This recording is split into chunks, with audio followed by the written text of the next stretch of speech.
Então, bora. Eu fiquei pensando assim que uma das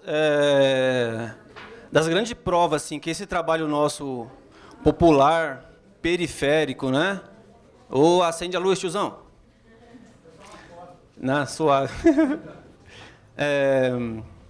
Que esse trabalho nosso, ele tem crescido, ele tem tido cada vez mais força, mesmo mediante aos tempos que a gente tem vivido, né? Tempos de incertezas, de inseguranças, de um fascismo se colocando cada vez mais às claras, cada vez mais se posicionando, né? Essa potência nossa de estar ampliando a nossa criação.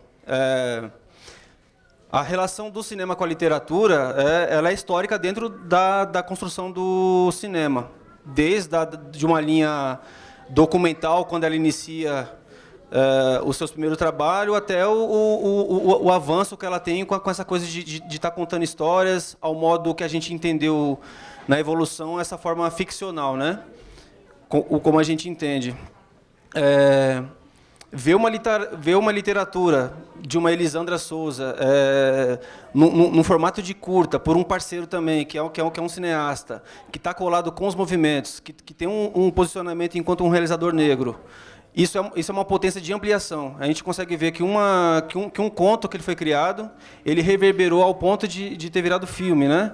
O próprio Tico também, que é um poeta, se a gente puder classificar dentro das relações sociais, é um poeta marginalizado, né? É um trabalhador ali que traz diversas questões de existência humana, enquanto classe, enquanto trabalhador, numa relação com São Paulo, e coloca uma poesia no fazer do trabalho dele, né? E o trabalho da Luísa Romão, que é um trabalho que se enriquece ao ponto de ser multilinguagem. Fotografia, poesia, audiovisual, música, intervenções, é uma coisa que se expande para além de um produto, né? Então eu fico muito feliz de ver isso assim, porque a gente vê essa riqueza ao ponto que está chegando a nossa criação. Tem muita pressão vindo para cima da gente, tem muito embate porque a gente tem para debater, mas a gente se demonstra ainda ser um povo muito forte ainda, né? E essa potência, a arte, ela acaba se manifestando nisso. A Feliz, ela sempre coloca um tema, né? O tema do ano passado era Onde habita a poesia em você. Esse ano o tema é de onde você vem. Aí eu vou estender essa pergunta para cada um aqui falar, mas eu vou me colocar no jogo também, né? Para não ficar só uma proposta minha e ficar fora do joguinho. Eu sempre fui morador da Zona Sul, mas eu acredito que da onde a gente vem, não começa com a gente, começa com quem antecedeu a gente, né? Eu nunca me senti paulista, nunca me senti paulistano, não sei qual a porra da diferença, mas também eu ignoro isso também de alguma maneira. Porque eu sempre vivenciei uma forma de vida que minha mãe sempre trouxe para mim. Minha mãe ela é mineira do norte da Bahia, uma cidade chamada Espinosa.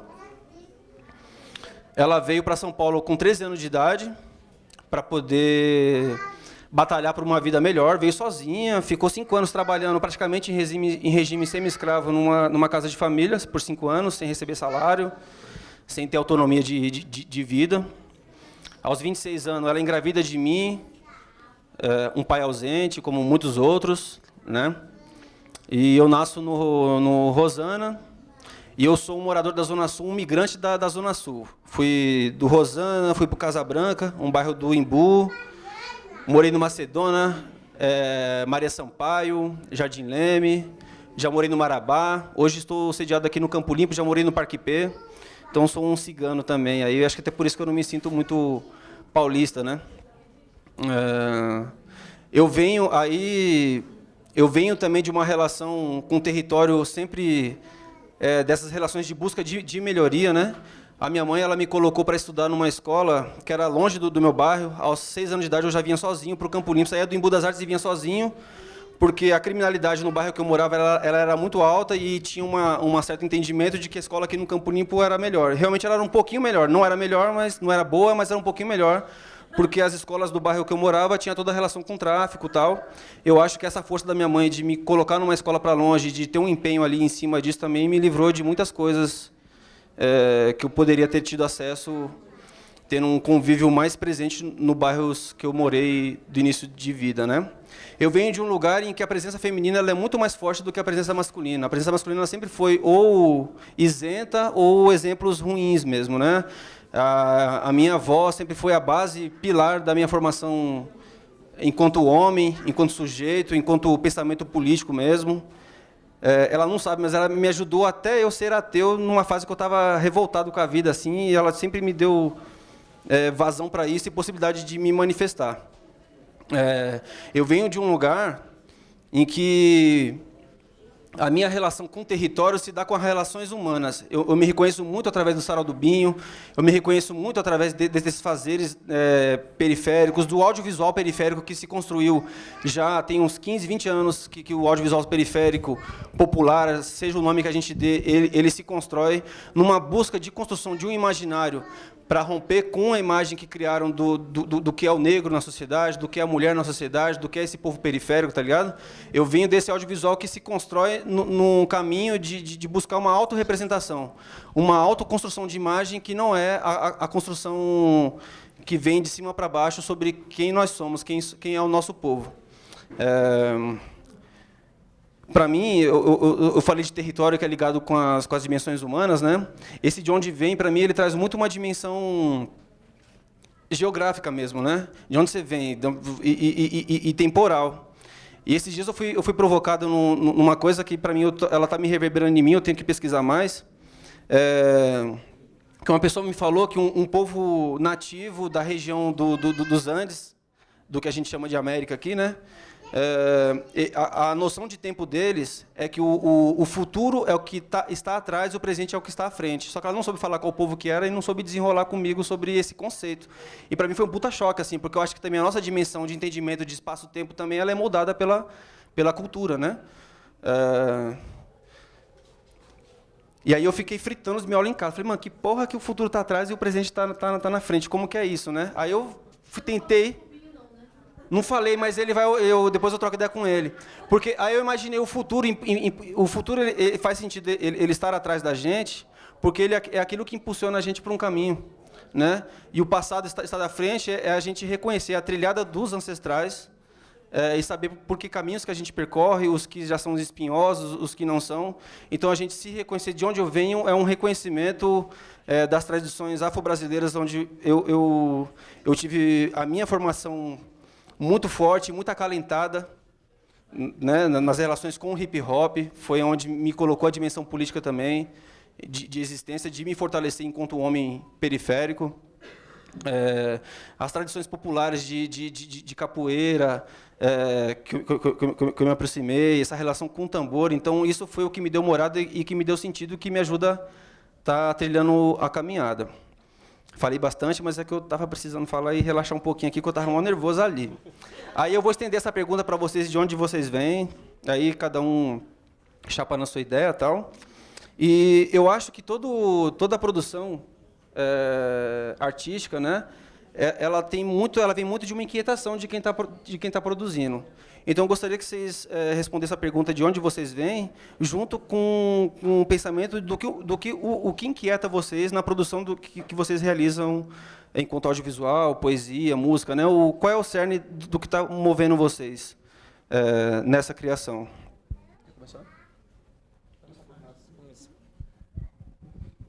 Boa noite, eu sou o Renato. Saudar aqui a presença da Tainedi, da Jennifer, né? Suzy, obrigado. Leidila, obrigado pelos, né? A Leidila mandou os e-mails, né, para me convidar aqui. E falando de onde eu venho, minha família vem de Pernambuco, ali do Agreste, né? Ali da região perto de Garanhuns, perto da terra do Lula, inclusive, né?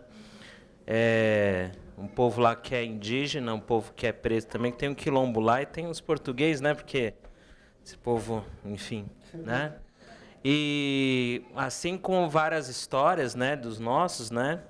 A gente veio para a Zona Norte de São Paulo, no caso Zona Leste também. E aí até hoje eu moro naquela região ali do Jardim Peri, Vila Amália, vizinho do Gabriel Jesus, né? Aquela região lá. E nessa jornada aí, além de me formar em eletrônica, né, que eu sou técnico em eletrônica, mas não exerço, eu me formei em cinema, né? Num lugar elitizado que é a USP, né? Que é um lugar que historicamente não foi construído para a gente, mas que a gente está chegando lá. Mas eu não estou aqui fazendo nenhuma ode à meritocracia, tá certo? Agora, é interessante quando estar lá, né, nesse lugar, é interessante que aquilo que me fez, aquilo que me formou, não era validado para se estar lá. As histórias, né, que nos formam, as histórias que eu gostaria de contar, que tentei contar lá dentro, né, na graduação, sempre eram alijadas, assim, simbolicamente falando e no sentido de não conseguir viabilizar mesmo. Eu lembro que a galera que era um pouco mais abastada, Fernando, um pouquinho mais de dinheiro, né, a galera conseguia fazer os curtinhas lá, porque quando a gente está estudando, a gente realiza alguns filmes. Mas, de fato, quem tem mais poder aquisitivo lá consegue, de fato, fazer. Eu lembro que eu queria fazer um piloto de série, olha essa ingenuidade, mas que o personagem principal é um motoboy que estuda arquitetura, né? Questionando o lugar elitizado, esse sujeito negro que mora na quebrada. Era a Sociedade Anônima, a série que eu comecei a escrever na época, era uma homenagem também à Cachoeirinha, o lugar onde eu moro, né? E vários nãos. Eu lembro que quando eu fui defender, né, tem o processo lá de trabalho de conclusão de curso, eu fui defender uma etapa anterior e uma professora lá, da branquitude, né? Ela estava lá definindo, não, meu personagem é o Rodrigo, ele mora na quebrada, assim, ele é motoboy, ele tem que fazer uma jornada dupla, estudar, e defendendo o personagem, e ele vai entrar em arquitetura e viver a cidade e tentar, né, e nesse curso que está tentando entender as cidades e espaços urbanos. Aí eu lembro da professora de montagem, Vânia Debs, que é até uma grande montadora aí, ela falando, mas é um absurdo isso. Como que o seu personagem vai entrar em arquitetura? Nem esse pessoal aqui do Santa Cruz, que é o colégio, né, o colégio aí de rico, né? Nem esse pessoal consegue entrar. Imagina esse daí. Não, mas eu falei, eu rebaixei, não, professor, eu estou colocando essa questão em jogo mesmo, né? Inclusive eu estou aqui nesse lugar elitizado. Não, mas você é diferente. Você nem negro é. Aí é isso, gente. Vocês já sabem qual é o rolê, entendeu? Então, essas histórias que me formam, que nos move, é o que eu tento realizar. Esse filme que vocês assistiram, tá certo? Eu lembro que quando teve aquele livro Um Segredo no Céu da Boca, eu não lembro qual foi a editora, mas foram vários contos. Oi? Acho que foi Edições Toró, né? Foi Edições Toró. Aí O Segredo no Céu da Boca, um dos contos a Elisandra escreveu, tem conto do Sérgio Vaz lá, e um dos contos é A Primeira Vez que Fui ao Céu, né? E quando eu li, eu já tinha uma amizade com a Elisandra, já até por conta de Cine Becos, né? E aí eu gostei muito, né? O conto é bem diferente, tanto é que o curto ele não é baseado, ele é inspirado, né? Porque tem várias coisas diferentes. Porque muito dali da história da Dara é a história da minha mãe também, de ter que sair da terra, né? E ter que ir embora. E quando a gente é criança, não sei, né? Enfim, mas acho que cada um vai lembrar. Mas tem coisas muito que para o adulto é muito banal, assim, muito bobo, mas que para a gente faz muito sentido, né? E para a Dara faz sentido montar esse balanço, né? Enfim, é simples, mas faz sentido. E também, se a gente for levar em conta, né, a cultura iorubá, o candomblé também, nas árvores ficam os ancestrais, né? Então, em Dara, né, também fica lá os ancestrais, né? E aí, eu lembro que uma vez eu fui num quilombo de São José, ali em Valença, a divisa entre Rio de Janeiro e Minas Gerais, né? E lá tem um jequitibá, né? Esse jequitibá nasce em algumas ervas embaixo, inclusive, né? Umas ervas medicinais, né? E esse jequitibá ele é considerado o ente mais velho do quilombo. né? Então, no filme, a gente tenta fazer isso, né? Que essa árvore é a mais velha daquele lugar, né? E a gente conseguiu, de fato, rodar onde a família da Elisandra viveu. Ali é o sítio da Elisandra, da família da Elisandra, que é na região ali perto de Crisópolis, Nova Soure, é no norte da Bahia. Então, a gente precisa contar as nossas histórias. Esse filme ele é a primeira história de um longa que há muito tempo eu estou tentando fazer, né? Ainda que eu escrevi no mestrado ainda, que eu defendi em 2011. E aí são 5 histórias, né? 3 delas já foram rodadas, faltam 2, tá certo? A saber, acho que vocês já devem ter, algumas pessoas devem ter assistido.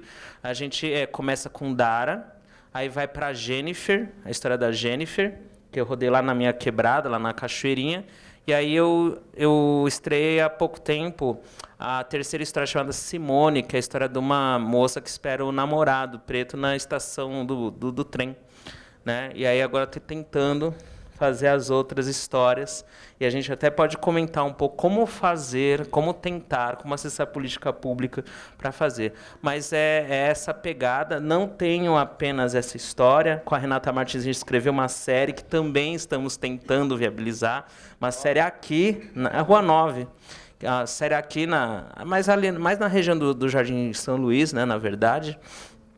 E outras histórias também, como o próprio Sociedade Anônima, né, que há muito tempo já está escrita, estou tentando viabilizar, e aquela que eu escrevi que se passa na Segunda Guerra Mundial também, né, que faz parte da trilogia mineira lá, que eu estou tentando botar de pé. Bastante coisa. O papel aceita tudo, né? Então, aceita, então vamos escrevendo. Mas o esforço mesmo é a gente conseguir viabilizar essas obras. E para pagar as minhas contas, eu dou aula de audiovisual, dou aula em faculdade, tá bom? Mas é isso, a gente nessa necessidade de contar as histórias.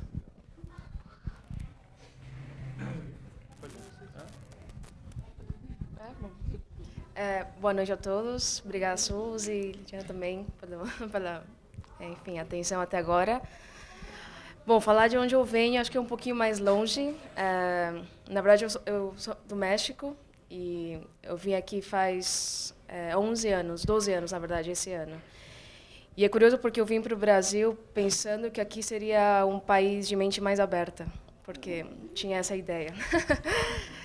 Não, mas porque o México é um pouquinho mais conservador em algumas coisas, mas na época, eu, adolescente, com 17 anos, eu vi o Brasil como um país de mente aberta, um país de todos, enfim. Mas você circulou o Brasil ou ficou só em São Paulo? Eu fui para Santos e depois para São Paulo. São Paulo é difícil, né? Sim, Santos é Caiçara, né? Um pouquinho mais fácil a adaptação. E eu vim, na verdade, bom, com essa ideia. No México, eu morava numa cidade de interior, quase tipicamente uma família mexicana também. Meu pai vem, enfim, de uma família que foi pobre, indígena, e minha mãe é brasileira, então foi uma mistura já desde esse momento. Mas chegando aqui, é curioso que você falou assim, né, sobre a USP, enfim, mas eu queria fazer faculdade aqui. No México não existia essa coisa de vestibular, então foi uma surpresa grande que tinha que concorrer para entrar, né, numa faculdade pública. Queria fazer teatro, mas meu pai, um pouquinho mais conservador, lá mexicana, achava que eu ia ser fracassada. Não tinha talento para fazer teatro. Então, ele me propôs que pagaria uma faculdade que pudesse trabalhar assim que eu entrasse, e aos 18 anos eu tinha que sair de casa e pagar as minhas contas. Então, ele me pagou a faculdade de publicidade e propaganda, e no primeiro ano eu já vi que ia ser uma miséria, uma infelicidade contínua. Mas a sorte foi que eu conheci o Bruno logo no primeiro ano, e fizemos um coletivo de cinema onde a gente se propunha a discutir cinema como uma paixão intrínseca entre todos nós, mas a partir de um ponto de vista coletivo e político, né? E tentar fugir um pouco desse fazer assim na academia, né? Tentar descolonizar esse ponto de vista, esse aprendizado de fazer cinema dentro de uma academia. Então a gente aprendeu a fazer cinema, acho que assim, como coletivo, discutindo o cinema, né? A partir desse ponto.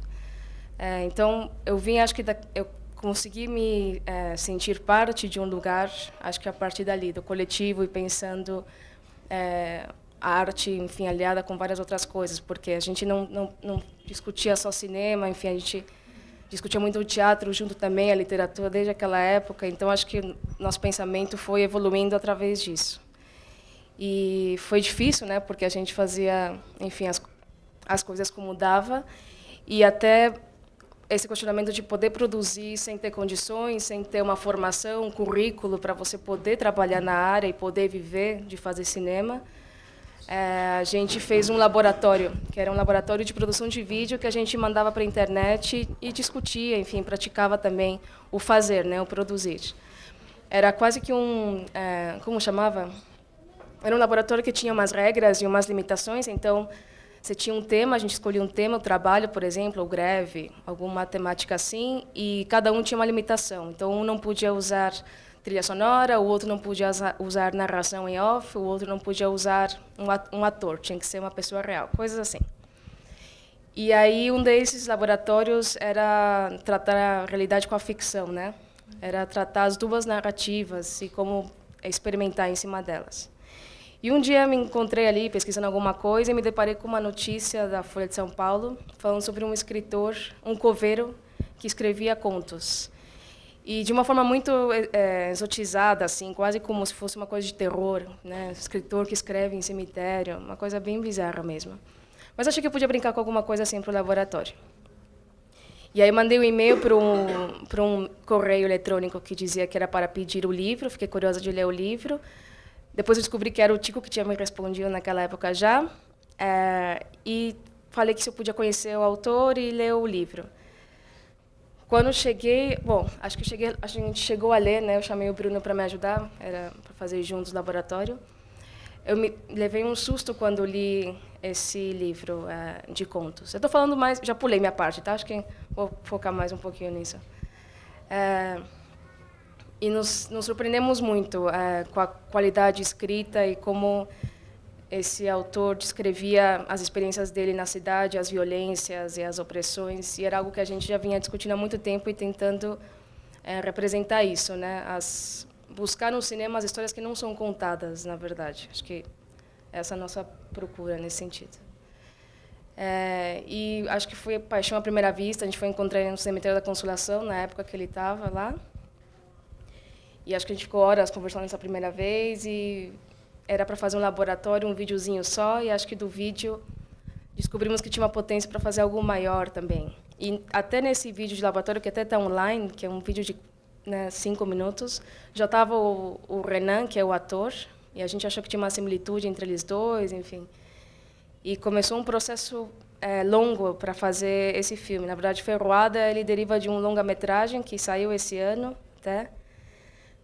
E o longa, enfim, ele fala mais da parte autobiográfica e da literatura do Tico em si, né? Mas quando a gente foi fazer esse curta, foi no momento em que ele participou do processo e ele faleceu bem na época que a gente estava montando o filme, né? Então, a gente achou que era difícil retratar uma magnitude de uma pessoa como ele e a literatura dele num curta de 25 minutos. A gente achou que tinha que ser uma abordagem mais experimental e por isso que saiu Ferroada, assim.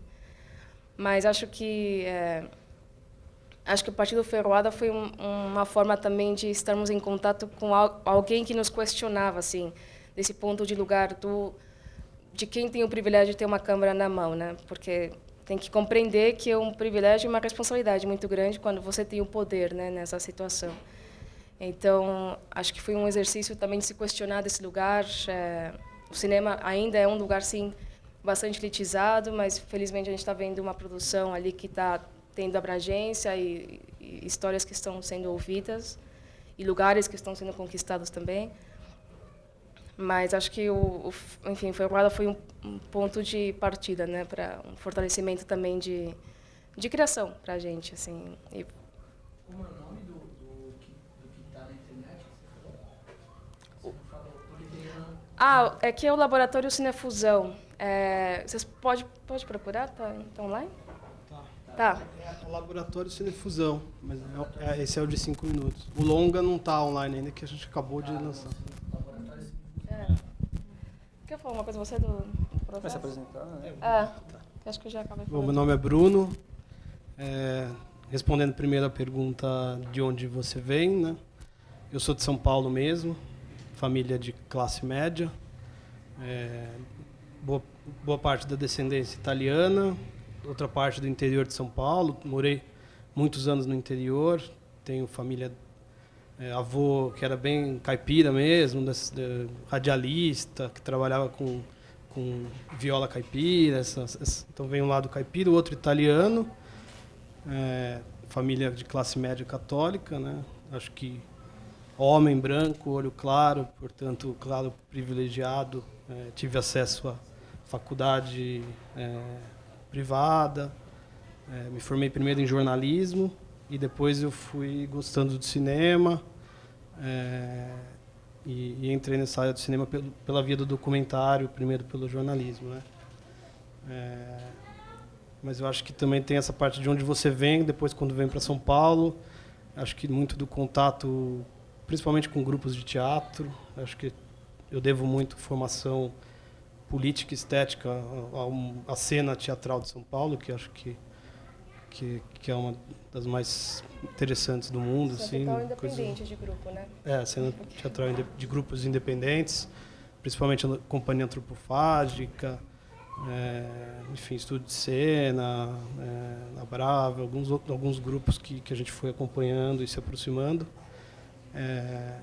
E também essa parte da militância, aproximação com alguns movimentos sociais, muitas discussões. Então, acho que a formação de onde você vem também inclui abarca essa parte política toda.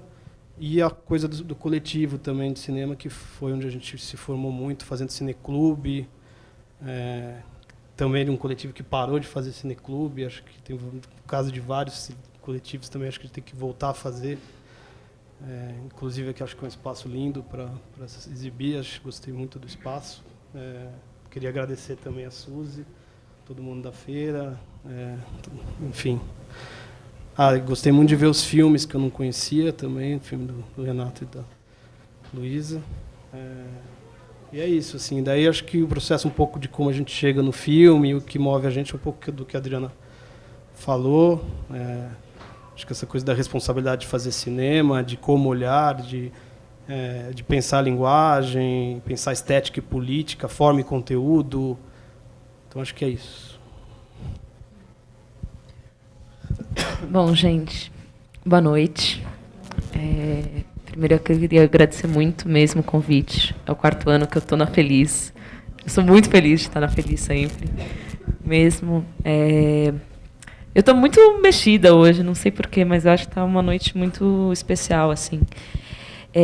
Da onde eu venho, apesar de todo mundo me ler como São Paulo, eu sou do interior, eu sou de Ribeirão Preto, cidade do Raí, a cidade do Sócrates e do Palocci.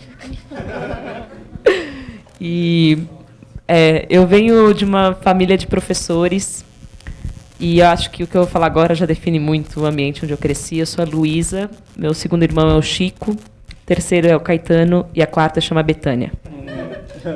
Então, meus pais eram professores, minha mãe de português, meu pai de história, de filosofia, sociologia, cabeçudão, assim. E sempre cresci muito próxima dos movimentos sociais. Minha mãe sempre militou muito pelo MST, na região de Ribeirão, que é uma região do agronegócio, é uma das regiões mais ricas e desiguais do país, né, que concentra muita riqueza, a Califórnia brasileira, inclusive porque eu vim com essa camiseta hoje, de onde eu venho. E aí eu vim para São Paulo com 17 anos para fazer teatro, fiz teatro na ECA, fiz direção teatral, mas meu sonho sempre foi ser atriz. Aí eu fui fazer EAD, que é o curso técnico de atuação, mas nesse meio do caminho eu conheci a poesia, fiquei apaixonada pela poesia, eu queria ser diretora de teatro, arte educadora, poeta, queria fazer cinema, porque meu sonho sempre foi assim? Tá. Sempre foi, sei lá, trabalhar com Tarantino, então aquelas coisas assim, bem multiartística. E um dia, né, quem sabe, tudo bem, Kill Bill e tal. E eu acho que isso tem muito a ver com o meu trabalho, que é um trabalho que ele está na margem. É fotografia, é literatura, mas, ao mesmo tempo, é como se o livro não desse conta, então precisa ter foto, então precisa ter performance, então precisa ter vídeo. E eu sempre fico um pouco assim quando pergunta o que eu sou, porque eu acho que essa ideia moderna, né, e contemporânea de você é cineasta, você é escritora, eu sou artista. Eu acho que a gente não precisa seccionar as coisas, né? E Bom, isso eu acho que um pouco de onde eu venho. O Sangria ele nasce de um desejo muito forte de discutir Brasil e de discutir numa perspectiva feminista. Começou a ser escrito mais ou menos no momento, acho que político, em que as mulheres no Brasil estão também discutindo muito feminicídio, cultura do estupro, enfim, assédio e por aí vai. E aí eu tenho esse start de falar, eu vou produzir um livro que seja a história do Brasil pela ótica de um útero. Então, se o útero tem 28 dias, vão ser 28 poemas. O livro ele tem uma estrutura de calendário, né? Então, cada poema tem uma foto, aí já começa, né? Inclusive, queria agradecer muito meu companheiro maravilhoso, Sérgio, que embarcou nessa, porque eu nem sou do cinema, então eu não teria nem ideia de onde captar grana. Eu captei ele. Cooptei ele e pronto, foi a Meancine, prazer, Sérgio Silva. Que também não é cineasta. Então, foi tudo assim, foi um processo realmente... Assim, até hoje eu ainda não me dei conta de como que a gente produziu isso, assim, mas eu acho que eu estou brincando que tem 3 minutos de crédito porque é muita gente envolvida para ter feito isso.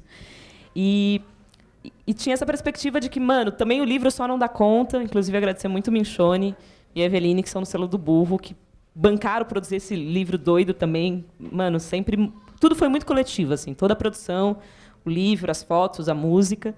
E não dava conta o livro. E eu sempre gostei muito de vídeo poema, né, da coisa da câmera. Só que, em geral, a gente faz vídeo-poema falando para a câmera.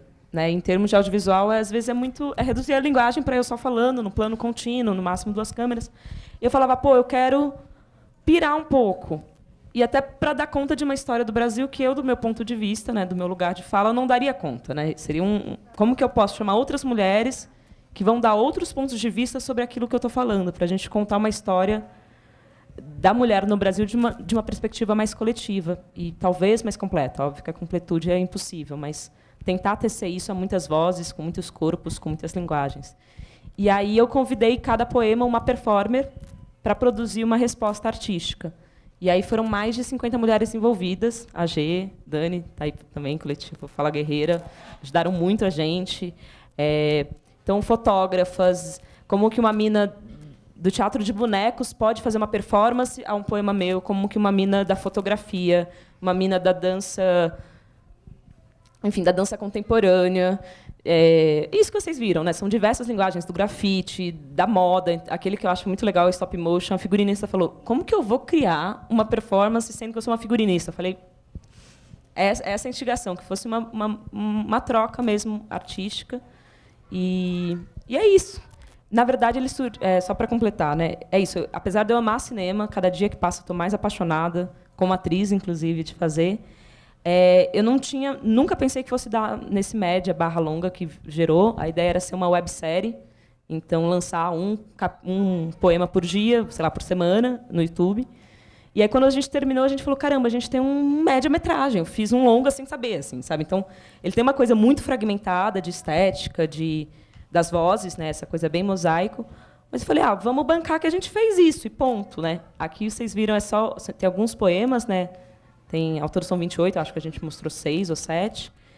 E aí, agora que eu estou entendendo como é que distribui. Eu estou, assim, sei lá, me inscrevi no Movie Beta sozinha, no Fast Home, e aí o filme foi para o México agora, ganhou como melhor longa experimental. Eu, uau, nunca pensei assim. E estamos aí, né? Exibindo nos saraus, exibindo... Por aí, para mim tem sido muito novo, porque eu não sou do cinema, não tenho ideia de como se produz, como se capta. Eu descobri agora que eu tenho que cadastrar o filme na Ancine, senão eu tenho uma multa gigantesca para pagar. Mas meteram um louco, falaram, ou você cadastra logo, você vai ter que pagar uma multa de 25 mil. Quê? Não, né? É isso, eu sou essa pessoa que não sabe quase nada de cinema e que está produzindo. E muito assim nessa viés de, tem-se a necessidade de contar essa história. Eu acho que, de fato, disputar a narrativa da construção do Brasil é uma disputa muito importante que está sendo pautada e por vozes de mulheres, nessa perspectiva interseccional que eu coloquei desde o começo e pelos parceiros, assim, né? Então o Pichote mesmo, finalmente você viu, né? O drone, enfim, é isso, gente. Só agradecer muito poder ter exibido aqui, foi muito especial e ano que vem a gente solta na internet na ideia de websérie mesmo. Eu vejo uma relação muito grande entre os filmes, assim, né? A gente está falando muito... Acho que o seu ele dá uma narrativa muito boa, assim, quando a gente fala de Brasil, assim, né? Esse Brasil falocêntrico, eurocêntrico, né? Que se construiu através da invasão, da usurpação, da aniquilação do que não é branco, né? E homem. Ele dá esse start. O filme do Renato fala dessa... Quando a gente fala de invasão no Brasil, a gente está falando de diáspora negra. É ponto, né? Já de entendimento do que foi esse processo de escravização continental. E aí a gente tem outras diásporas também, né? O Brasil também tem suas diásporas, né? Essa migração dos povos nordestinos para São Paulo, majoritariamente povos negros que vieram aqui em busca de cotidiano melhor, vida melhor, de melhoria, né? De sociedade, de condição econômica, social. E o filme de vocês é aquele trabalhador que está à margem, que está incomodado ali com o cotidiano, que poetiza sobre o cotidiano, busca uma forma de viver para além do que o capital não propicia para ele, né? Então, eu consigo ver uma linha única assim, de discurso. Uma coisa que eu penso muito assim, que a gente sempre vê quando alguém assiste um filme que foi feito através de alguma literatura, né? Geralmente fala, nossa, o filme está fiel ao livro, tá não sei o quê. Fala, nossa, o filme não chegou nem aos pés, o livro é muito melhor. Sempre tem essas ideias quando a gente assiste um filme que foi feito baseado em livro, ou seja, né, agora, no caso, o Renato, que fez baseado em um conto, vocês é uma criação poética, vocês têm como personagem um poeta, né, e pega dessa verve do poeta e cria o filme. Eu queria saber de vocês como é que foi... essa relação de transportar o texto, ou seja, a figura do poeta, ou seja, a poesia, né, para a condição da imagem, em forma, com conteúdo, até que ponto, né, como que isso se traduz em imagem, assim, como é que foi esse processo? Ou de trazer a figura do poeta e esse poeta ser a forma estética do filme. Acho que o Renan, por exemplo, ele ocupa um lugar de um duplo, né? Hoje que eu fui entender que ele é meio que um duplo do Tico, né? Então isso acho que deve ter tido através da poesia dele que inspirou vocês nessa construção de imagem ou nessa tradução do texto, né? Do conto. Eu não li o conto, eu não sei até que ponto você trabalhou isso na roteirização, né? É isso. Eu queria saber de vocês como é que foi essa relação de criar a obra fílmica através de uma obra literária, assim, ou de uma obra de uma figura. Quem quiser começar.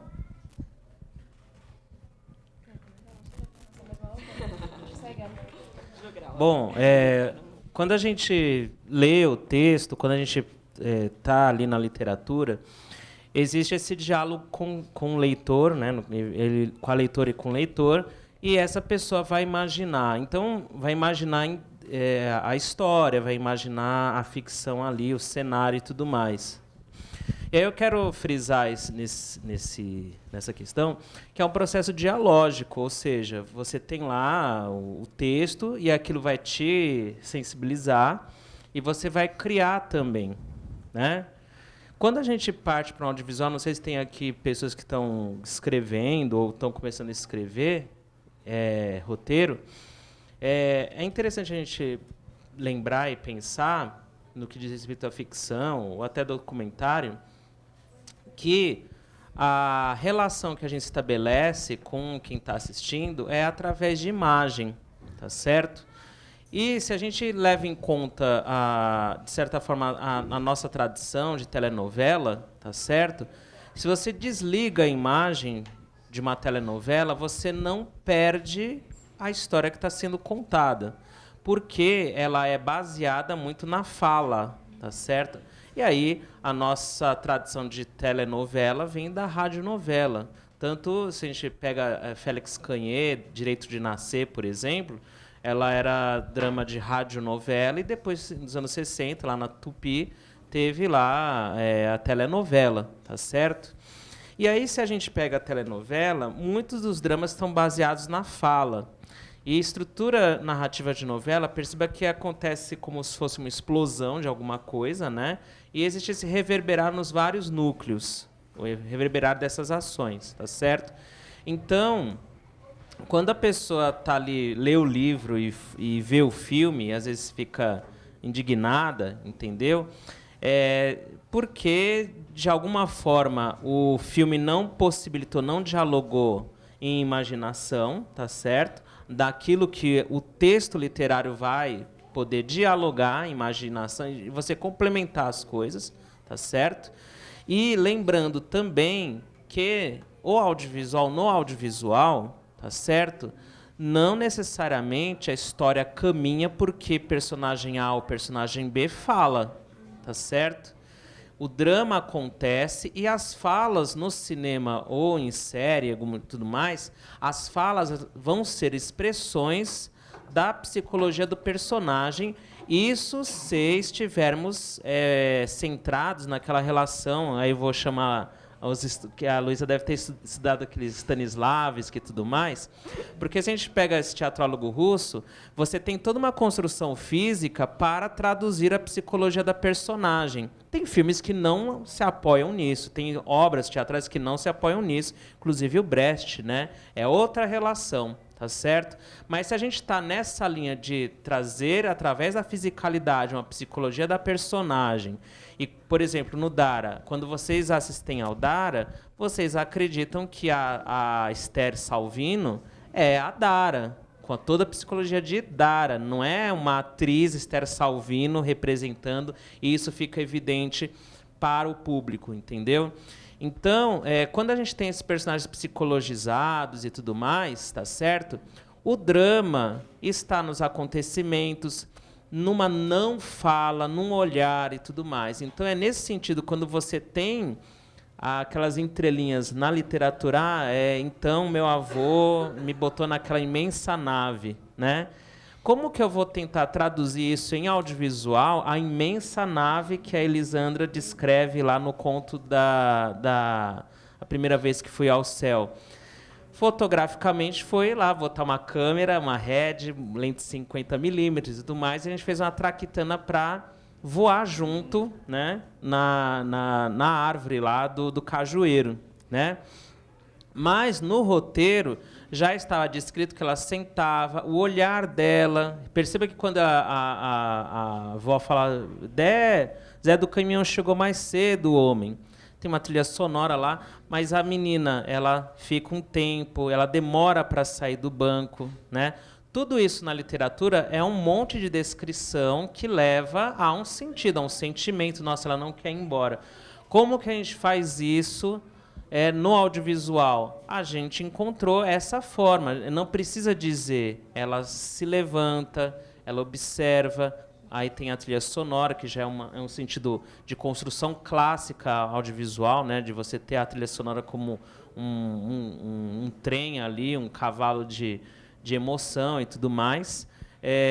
Então, é nesse sentido, sabe? Você tem uma sintaxe de planos e de imagens que também tentam dialogar com quem está assistindo no que diz respeito a te emocionar. Mas não digo uma emoção barata, uma emoção chinfrim, né, como essas, enfim, de Rodrigo Faro, quando volta uma trilha sonora e conta uma história triste de alguém. Não, é pela cadência de imagens, pelo diálogo que você já estabelece com quem está assistindo, tá certo?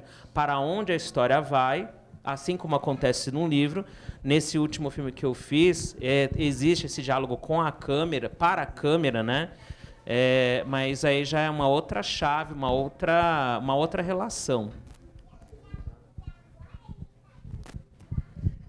Bom, no caso Ferroada, acho que até esqueci de comentar antes, mas quando fomos conhecer o Chico e fizemos esse convite para fazer esse laboratório, ele topou tudo de primeira, assim, ele foi com a nossa cara e foi topando. Mas antes de propormos de fazer um filme, a gente começou a conviver muito com ele, virou uma relação de amizade mesmo. Então ele chamou a gente, ele chamava a casa dele de o barraco, né? Não, vem almoçar aqui no meu barraco. Então a gente fazia almoços, começou a conviver, né, junto assim. E sempre um de nós, né, meninos curiosos da época, levava a câmera e, sei lá, deixava rodando assim, começava a filmar os convívios e tal. E começou a ficar uma coisa natural para ele. E aí teve uma época, ele escreveu o primeiro livro de contos dele, As Núpcias do Escorpião, no sertão de Ubatumirim. Ah, desculpa, o segundo livro, é verdade. Ele já tinha feito Elas, etc. E ele foi fazer o segundo, As Nuvens do Escorpião, no sertão de Ubatumirim. Uma época que ele saiu de São Paulo, ele foi passar um tempo longe dessa loucura, né? E aí ele decidiu voltar, que fazia anos que ele não ia, né, desde aquela vez que ele escreveu o livro, e decidiu levar a gente junto também para a gente conhecer, porque ele falava muito daquele lugar. Então acho que foi um momento muito especial que a gente fez essa troca, que a gente sentiu, né, essa relação muito especial com ele, de nos compartilhar momentos muito íntimos, assim, de coisas que ele tinha passado. E chegamos a fazer umas filmagens com ele naquele lugar. E o sertão de Ubatumirim é um lugar lindo, tem uma coisa com a natureza muito forte. Então tinha uma potência das coisas que a gente ouvia dele, via dele, com os espaços que ele passava, né? Porque a literatura dele é tudo, acho que, reflexão daquilo. Então, depois de acho que um ano de convívio, né, a gente que convivia e filmava algumas coisas, passava muito tempo junto, decidimos escrever um roteiro sobre esse poeta e a disputa dele com o alter ego dele, né? Porque a gente via que todos os contos que ele escrevia, os personagens tudo é um alter ego do Chico, das coisas que ele tinha passado. Tem um conto, se vocês tiverem a chance de ler esse livro, que é As Nuvens do Escorpião, né, o que dá o nome ao livro. Tem um personagem, o Urso, que para nós era muito forte ler aquele conto e ver o Chico claramente ali. E tem um texto muito forte que ele fala sobre os remédios, tipo, o que aconteceria se tivessem dado fluoxetina ao Fernando Pessoa, enfim, ele começa a falar umas coisas assim. E achávamos que tinha que ser por ali, porque, na verdade, quando veio a intenção de fazer o filme, o que a gente menos queria fazer era um documentário convencional, porque não ia fazer jus mesmo. E nossa intenção já era também sempre experimentar com a linguagem. Se a gente está falando de um artista como o Chico, né, que ele mesmo se provocava tanto, a gente achou que fazia sentido fazer esse mesmo processo, inclusive nos inserir nele. E chegou a ser um ponto em que o Chico acabava ele mesmo dirigindo algumas cenas, que era improviso, e aí com o ator, que era um dispositivo para provocar aquele personagem, né? O ator era uma forma de provocar o Chico a ele mesmo, questionar o seu próprio alter ego, a nós mesmos. Então virou um jogo cênico e até um jogo de filmar também, que tinha cenas que até o Chico pegava a câmera e filmava. Então foi um processo que teve muito a ver com o Chico, que era um processo muito libertador até nesse sentido. Acho que por isso que talvez nos impactou muito, e fizemos o longa também, fizemos questão de fazer o longa, porque virou um processo também de libertar um pouco assim também nossa forma de pensar. Enfim. Você quer comentar alguma coisa? Tá bom, dá para falar.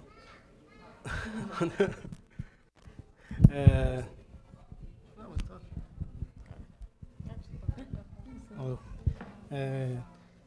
Eu acho que tem essa coisa de transpor a literatura, né? Tinha essa coisa dos alter egos, e eu acho que a gente experimentou muito tipo de formas de colocar a literatura do Chico na tela, né? De transpor, assim. Mas às vezes que a gente tentou ser mais verossemelhante e recriar, por exemplo, uma cena de um conto, eram sempre as mais frustradas, né? Porque eu acho que a questão está sempre em pensar na forma, né? Eu acho que não bastava se julgar a situação e filmar, porque a literatura envolve dispositivos, como você escolher o tipo de narrador, escolher a palavra que você usa, as figuras de linguagem, metáforas, ou seja, na poesia, o tipo de rima, sílabas. Então, isso é intransponível para o cinema, né? Então, você tem que buscar correspondências que são outras para ter algum tipo de sucesso, e acho que normalmente dificilmente vai ser a literatura tal como ela é e a potência que a literatura tem. Então, era sempre um desafio, assim. Então, a gente teve algumas formas de brincar com isso.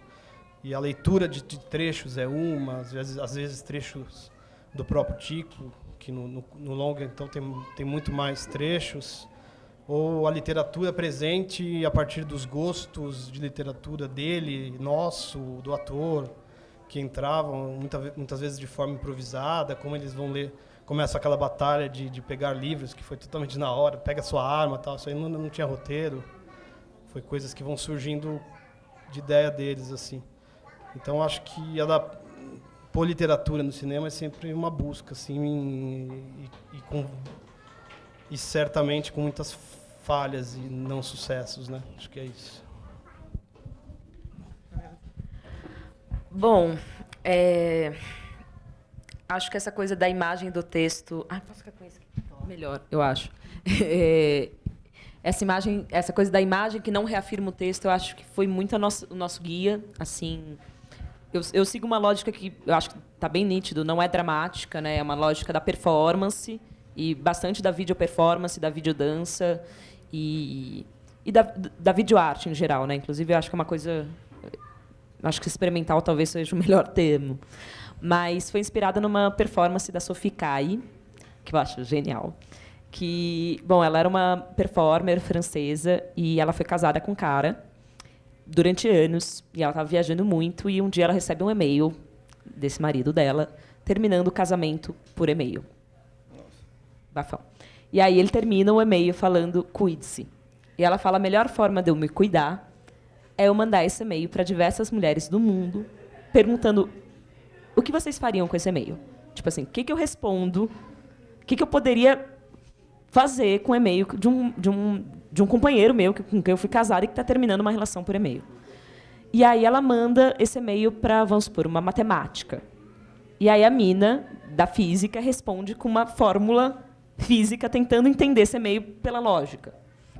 Ela manda para uma professora de gramática. Aí a professora de gramática responde com uma análise sintática da carta.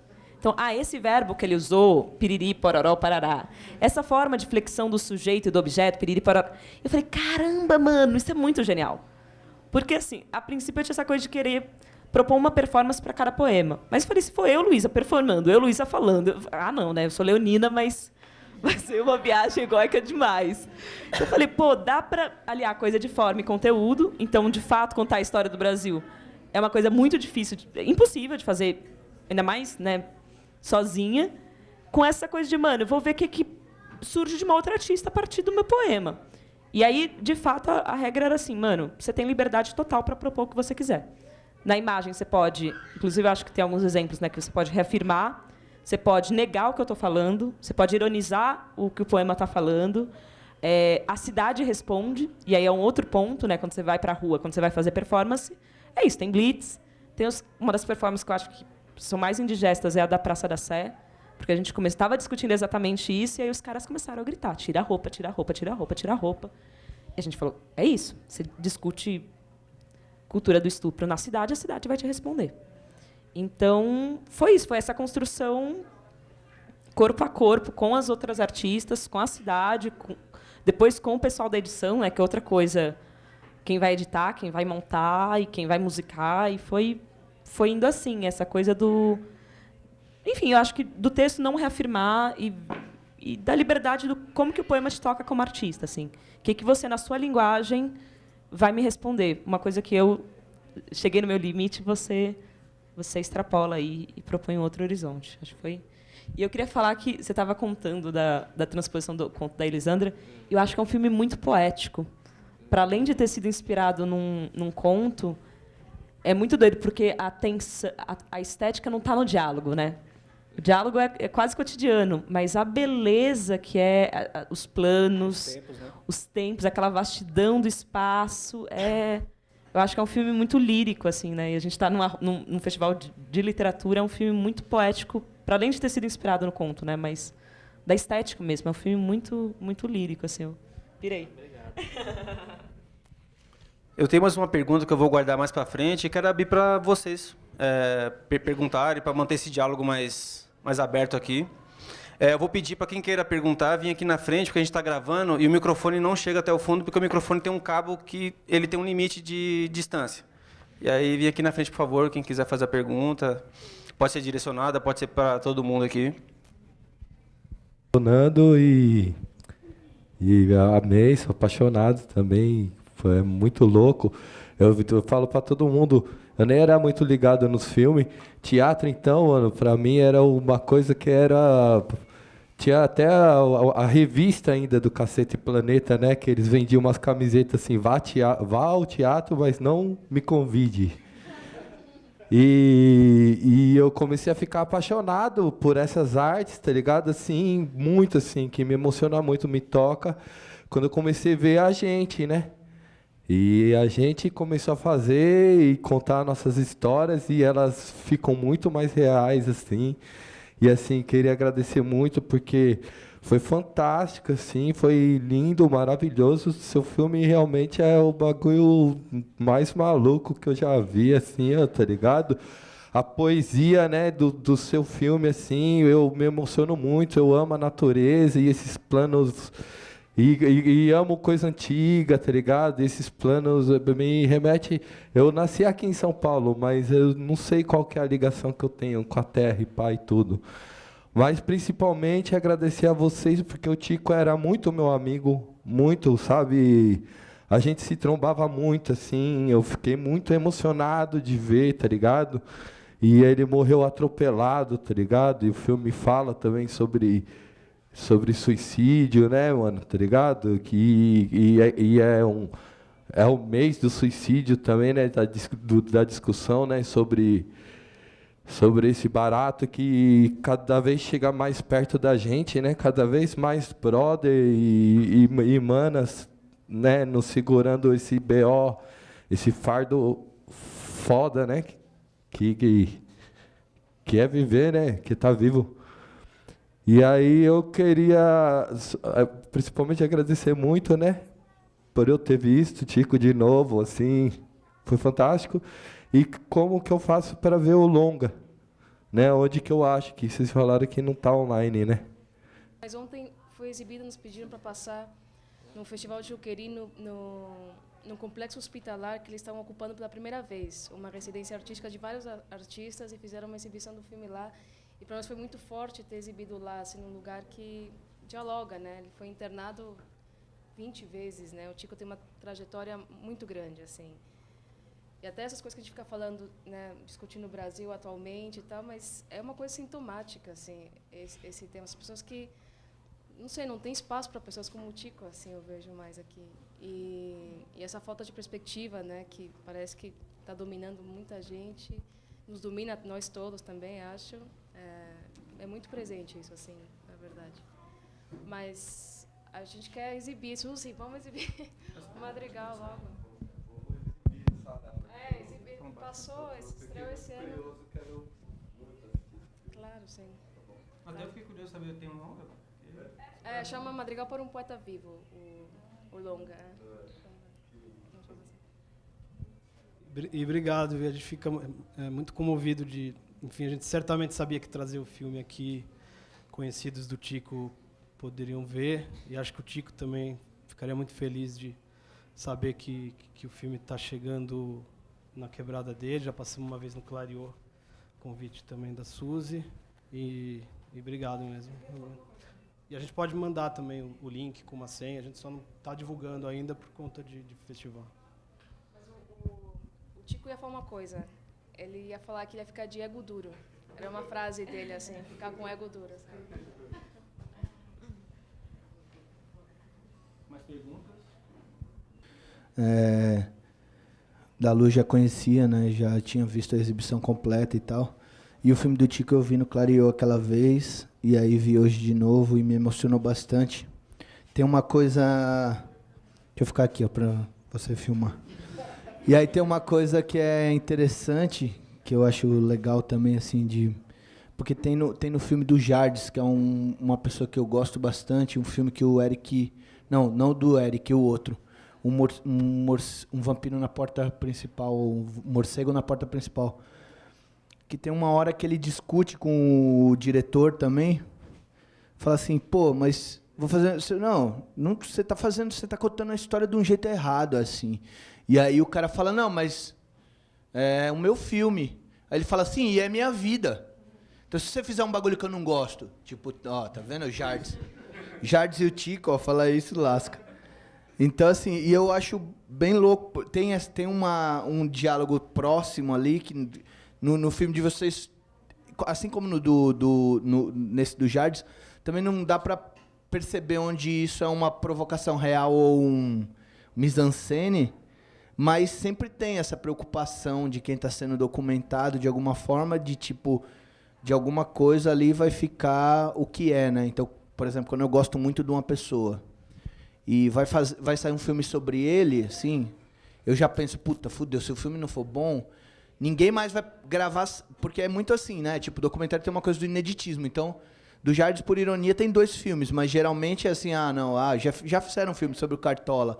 Então, ninguém mais vai naquele lugar, ou demora para ir naquele lugar, que fica insuficiente. Eu sei que isso não está sendo uma pergunta, gente, mas eu acabei falando essa maluquice, mas esse recorte, se vocês quiserem falar alguma coisa, eu só queria falar que eu acho foda os 3 filmes, as linguagens e tal, e fico muito feliz, inclusive impressionado de olhar assim e falar, como é que esses filhos da mãe fizeram isso, assim, porque é difícil, assim, tem um lugar da produção, e em cada um dos filmes tem isso, né? Tem um que é, pô, você olha e fala, nossa, que negócio bonito da moléstia, velho, como foi descolar esses atores, bem atuado, não sei o que, você vai ficando assim, impressionado, porque tem todo esse aparato, assim, que é dificultoso, né? Quando eu vou fazer vídeo, é tipo, não, vamos na raça, meio... Aí, de vocês, de acompanhar muito e esmiuçar a pessoa, né? O da Lu de mobilizar uma galera, assim, talvez, se vocês pudessem falar um pouco sobre essa experiência desse momento, assim, acho que talvez isso seria uma pergunta estranha, gente. Essa questão, né, de passar num cinema, né? É um cineminha aqui, né? A gente fez. E isso que o Soledade falou no começo, eu não achei que ia me impactar tanto, porque eu vi os filmes, né? Como a gente estava junto com a Leide, eu vi os filmes, mas é realmente muito diferente. Você vê na telinha do computador, na internet, e você vê numa comunidade.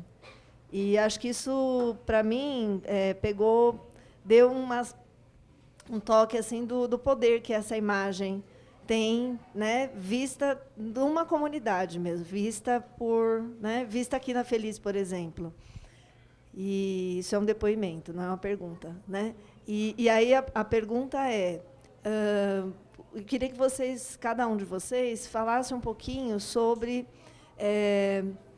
essa possibilidade, né, de um cinema ou de uma produção audiovisual que tenha a nossa cara, tanto nos atores, né, na escolha das temáticas, como também, talvez, na linguagem, né? Como que vocês veem essa questão da produção de um audiovisual? Assim, quando a gente fala periférico, né, você fala, mas periférico mais ou menos, porque eu também sou branco, né, mas no sentido de divergente, né, ou pelo menos que conta outras histórias ou conta de outros pontos de vista, né, a história que a gente geralmente está muito, né, voltado uma história massificada, uma história Rede Globo, uma história com os planos Globo, os autores Globo. E eu acho que isso, né, nas 3 produções, de formas diferentes, isso fica muito claro. Então, eu queria que vocês falassem um pouquinho, né, sobre isso, sobre esse lugar de produzir algo que seja, que tenha a nossa cara e que investigue essas linguagens e esses conteúdos, etc. É isso. Estava assistindo o documentário da Laerte Coutinho e dentro do documentário eu tive uma reflexão pensando assim, caramba, como que a classe média tem um privilégio de ter memórias, né? E nós, negros, pobres, né? Eu me coloco nesse lugar, porque eu não tenho uma foto minha bebê, né? Tipo, eu não sou tão velha assim, tenho 32 anos, da onde eu venho, vim do sertão da Bahia, tenho uma fotinha de 2 anos e queria falar dessa referência, da história, com certeza, né? Pessoas produziram, sim, cinema, fotografia, só que dentro do audiovisual a gente tem que ir lá nos baús, né, de repente procurar. E essa memória que agora estamos construindo, né, e como manter essa memória também, porque a gente estamos no momento digital, né, e perdemos. E deixa eu fechar. Além desse buraco da memória, acho que eu vou que nem o Michone, vai ficar meio... Mas acho que você entendeu, não sei se você entendeu a pergunta. A reflexão... Enfim, fecho com a minha reflexão do buraco da nossa memória, né? Contado por nós, principalmente, né? Porque tem uma memória contada pelos brancos e construída pela linguagem deles. Enfim, é isso. Bom, a questão sobre representação, o quanto que nós estamos ali na batalha para nos representarmos, né? Ou ter a dignidade de nos representar, né? É evidente que, se a gente parte de uma sociedade que historicamente se estrutura no racismo, né, a gente vai ter o resultado dessas capitanias hereditárias de comunicação, né? Globo, por exemplo, e tudo mais. É interessante destacar que, mesmo existindo essa capitania hereditária, que é a Globo, né, que se formou em 65, com dinheiro escuso da Time Life e tudo mais, o processo de formação da Globo é bem complicado, né? E o processo de estabelecimento de rede Globo se apropria do Estado, né, no que diz respeito à Embratel. A Globo só se torna rede por conta do uso das links de micro-ondas da Embratel e os primeiros links lá de satélite e tudo mais, que fica em Tanguá, no Rio de Janeiro, né? Gente, é que eu sou da eletrônica, tá, gente? Por isso que... Enfim. Então, mesmo tendo isso, é interessante até destacar que esse monopólio, né, da Globo permitiu algumas outras coisas que vai meio en passant, ou como se outras pessoas pudessem ter escrito histórias interessantes. Não é a resolução, não é a melhor resolução, mas, por exemplo, se a gente tem as telenovelas, e telenovelas bem babacas mesmo, sabe, da Rede Globo, a gente pega na própria história da Globo, por exemplo, em 85, Tenda dos Milagres, do Jorge Amado, com um elenco majoritariamente negro, tá certo? E sendo digno uma representação do candomblé, né? A gente tem, no próprio ano de 1985, em novembro, Grande Sertão Veredas, por exemplo, tá? Que, por mais que tenha, enfim, foi um baita de um trabalho e tudo mais, mas eu acho que representa com certa dignidade a região ali de Chapada Gaúcha. A Chapada Gaúcha fica no norte de Minas Gerais, tá? Essa região, né, do Urucuia e tudo mais, né? Mas isso em si é importante a gente frisar que não devemos esperar da Globo representações dignas, tá certo? Não devemos esperar isso. A gente precisa representar, tá certo? E isso só acontece porque a Globo se estrutura nesse monopólio de tudo, de jornalismo, de entretenimento, né? Que eles colocam como entretenimento, mas todas as novelas, inclusive das 11, serem entretenimento e tudo mais. E aí isso diz muito respeito a como que o nosso audiovisual se estrutura economicamente, que é reiterando essas capitanias hereditárias, tá certo, de comunicação e tudo mais. Tá? Você analisa as leis do audiovisual, a Lei 3A, o artigo 3A da Lei do Audiovisual, né, no que diz respeito, sei lá, a Rede Record compra os direitos da FIFA e o dinheiro do imposto disso ela pode reverter em produção audiovisual independente. Mas aí, quando você vai ver, vai usar o filme para comprar uma bilheteria fantasma lá dos 10 mandamentos, sei lá, e tudo mais, tá certo? Então, é importante a gente entender que contar as nossas histórias é importantíssimo para a gente se manter os nossos laços, manter os nossos diálogos enquanto democracia, tá certo? E é importante também que a gente possa fazer o próximo passo numa descolonização do audiovisual, tá certo?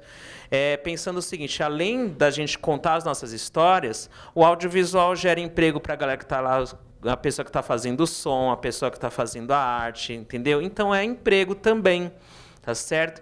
E que bom seria se esse dinheiro que a gente pode arregimentar através de política pública, eu já chego nessa ideia de política pública, poder circular entre nós e que gere, que movimente, que dê e que possa ser um cenário de oportunidades para várias pessoas negras, por exemplo, entendendo que os próprios sets de cinema e de televisão refletem o racismo estrutural tal qual como ele é. Porque se você pega as elétricas, você pega a cenografia, você vai encontrar a galera preta, você vai encontrar a galera branca de FAP e tudo mais, na assistência de direção e tudo mais, em comerciais e por aí vai. Reiterando aquilo que sempre tá certo? Esse país que sempre herda esse país branco que sempre herda privilégios, esse país preto que sempre herda os serviços básicos ali, e o set de cinema e o audiovisual reflete isso. A gente está num momento de virada disso já há um bom tempo, acho que desde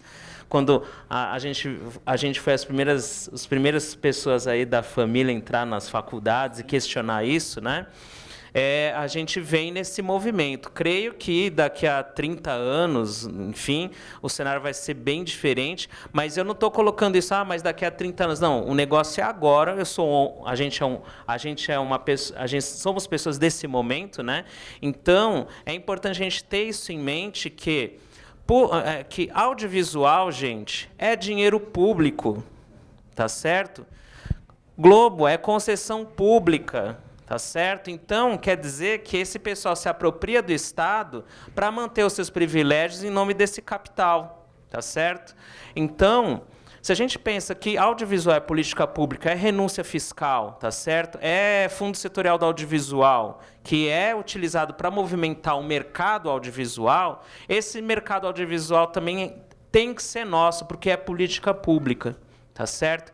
Por isso que defendo, enquanto vice-presidente da Associação de Profissionais do Audiovisual Negro, ações afirmativas nas políticas do audiovisual, no Fundo Setorial do Audiovisual, no Programa de Fomento ao Cinema Paulista do Governo do Estado de São Paulo, em ações da SPCine. A gente está com um projeto de lei, tá, com a Janira Fegali e com o Paulo Teixeira, nesse sentido de ter lei a respeito das ações afirmativas no audiovisual, entendendo que elas são primais para que a gente possa, primeiro, contar as nossas histórias pretas, que também a gente faz parte desse país, apesar de ele ser estruturado para que nunca possamos fazer parte dele.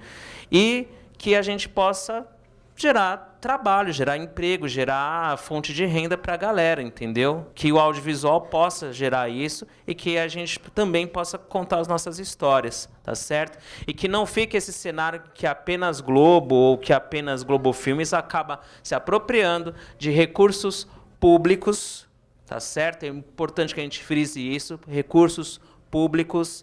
Pega a lei o artigo 3º da Lei do Audiovisual, pega o artigo 39 da medida provisória 2228 de 2001, que estabelece a existência da Ancine, tá certo? Que está lá. São recursos públicos de renúncia fiscal e que a gente tem o direito de acessar, né? Então, eu vejo nesse sentido. E, assim, de memória, tá? Quando você fala de memória, eu lembro do Milton, né? Memória Não Morrerá, tá na música do Sentinela, né? De 69, do disco Sentinela de 69.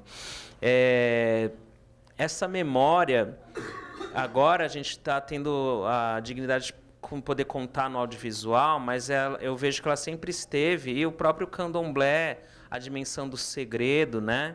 A dimensão da fala do mais velho para o mais novo. O mais velho não necessariamente mais velho fisicamente, mas o mais velho de terreiro, né? Ou a mais velha de terreiro.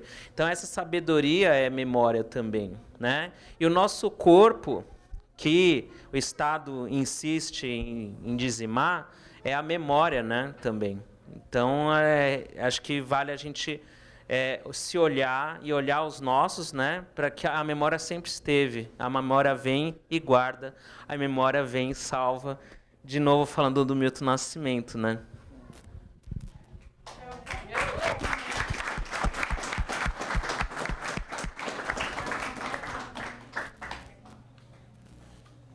Vocês querem responder? A gente está com o tempo já em cima. Você tem uma pergunta para fazer, né? Acho que você levantou.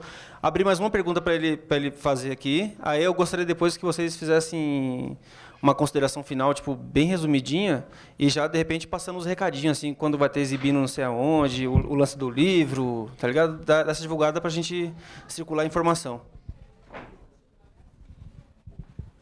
Esse aqui tá... Um cabo longo, um cabo curto. Boa noite. Quero agradecer a Silvia pelo convite, né, desse lugar maravilhoso. E gostaria, vocês são fodas. Vocês são muito fodas. Cada um à sua maneira, né, histórias maravilhosas, uma sensibilidade gigantesca. Parabéns mesmo. Muito, muito parabéns. Parabéns a vocês que vieram aqui. Parabéns à curadoria, ao pessoal que selecionou, escolheu, convidou vocês. Queria pedir uma grande salva de palmas para todos vocês, para todos nós. A gente é muito foda! Eu queria fazer duas perguntinhas. Uma é a respeito do DocFic de vocês. Como que entrou essa questão lá do palhaço e do Super 8, né? Nessa história do DocFic. E a outra coisa... que seria para todos vocês, o que vocês pensam justamente dessa questão da difusão? Pô, eu vejo tanta obra audiovisual sendo feita, maravilhosa, assim como a de vocês, e a gente não tem acesso a isso, né? Então eu queria saber de vocês, assim, o que vocês pensam a respeito, saídas, o que vocês já têm ouvido falar, possibilidades, enfim. Uma é essa que a gente está falando, né? Quer dizer, a gente tem esse lugar aqui, faz essa projeção. Eu posso convidar vocês, vão lá na nossa biblioteca comunitária, faz uma projeção. Mas o Brasil é gigante, né? O Brasil merece ter direito a essa memória, a essas histórias. Então, eu queria saber de vocês um pouco o ponto de vista de cada um de vocês. Obrigado. Então, primeiro respondendo a parte da questão do Super 8 e dos palhaços, né? O palhaço surgiu, enfim, conversas com o Tico e muitas também com o filho dele, o Gabriel, que era muito meu amigo, muito meu amigo, e era roteirista. A gente perguntou numa entrevista para o Gabriel um livro, ou livros que tocavam muito o Tico, personagens, e ele citou o Balada do Palhaço, acho que foi um pouco isso, né? Que é do Plínio Marcos. E daí durante o processo, a gente foi sentindo a necessidade de colocar o Tico de forma mais ativa no filme. E daí a gente fez a proposta para ele. Não foi exatamente assim? Não, a memória. Uma coisa muito importante, assim, porque quem deu a ideia disso foi o Samuel, que era o captador de som, som direto. E era uma pessoa que virou muito amiga do Tico, assim. Então era mais porque isso eu acho que também é uma coisa boa para falar, porque a gente abriu muito processo também, né? Então perguntava muito para todo mundo que fazia parte da equipe se queria propor algo, se queria fazer alguma pergunta, tal. E ele, o Samuel, que estava ouvindo bastante com mais atenção, ele que veio trazer o livro para a gente. Ele trouxe o livro, o Balada do Palhaço, e falou assim: olha, eu li e acho que tem tudo a ver com o Tico. Não foi com ideia. E daí a gente estava com uma ideia de inserir mais ativamente o Tico no filme. Ele era um guru, né? E ele tinha o Plínio Marcos como um guru, chegou a fazer sessões de tarô com o Plínio Marcos, falava muito do Plínio Marcos. E daí o Samuel veio com o livro, a gente propôs para o Tico se ele não topava se vestir mesmo de palhaço e atuar fazendo o Balada do Palhaço. Então a gente pegou um trecho da peça. O Tico escolheu o trecho. É, verdade. A gente, incluindo o Tico. Ele escolheu um trecho, a gente fez, mas não entrou, né, o trecho não é o trecho que entra no filme, é uma charada que daí já foi uma sugestão do Renan, que é do Shakespeare, né, do Hamlet, a charada que entra 2 vezes perguntando quem constrói mais solidamente, que é um trecho que o Renan propôs e entrou também no Palhaço. Então, o Palhaço a gente começou a brincar em coisas que eles propunham. Então, foi assim que surgiu a ideia de colocar. Surgiu um pouco dessa conjunção do filho dele, do Samuel e do próprio Tico. Fazer uma homenagem ao Plínio Marcos, porque era essa homenagem, né? Essa homenagem ao Plínio Marcos. E o Super 8...